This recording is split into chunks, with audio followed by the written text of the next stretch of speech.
Think of a habit that you began as a young adult that you continued throughout your life. It could be anything. It could be an exercise routine, could be your coffee addiction. For me, it's the reason that I hate raisins.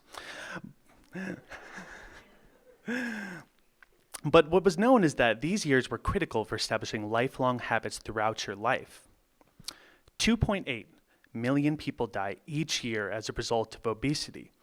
A primary reason for this is that we, as Americans, have a reliance on convenience or fast food for adequate nutrition. College students happen to show the greatest risk for this. Simultaneously, as convenience foods become more popular, Americans are spending less time cooking in the home. As college attendance has continued to rise in this country, the availability of on-campus housing has not met demand. For many students, living off campus is the first time that they are responsible for preparing meals in the home. Today's student is also known as a digital native, or an individual who grew up always having technology available in their daily lives. They prefer and may even, in fact, learn more effectively when using technology. The purpose of my study was to test the effect of video technology on cooking self-efficacy in college students. Self-efficacy is defined as one's belief that they are capable of carrying out the actions necessary for completing a behavior.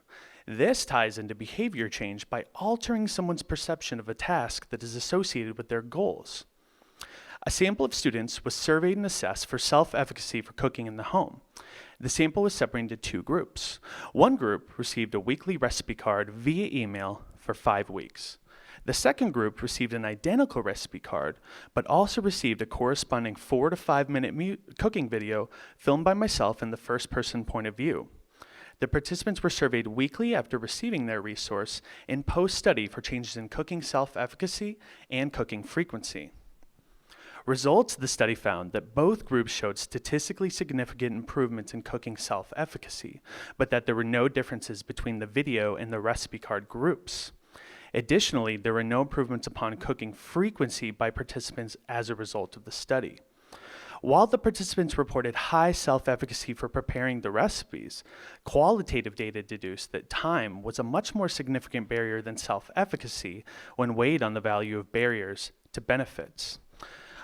Additionally, from the research, we found that participants reported high self-efficacy for simple cooking techniques like mixing or chopping, and low self-efficacy for use of a stovetop or an oven. Cooking in the home is still an effective tool for improving the health of the college student population. Future studies should focus on addressing the barriers of time and convenience when working with this population. Thank you.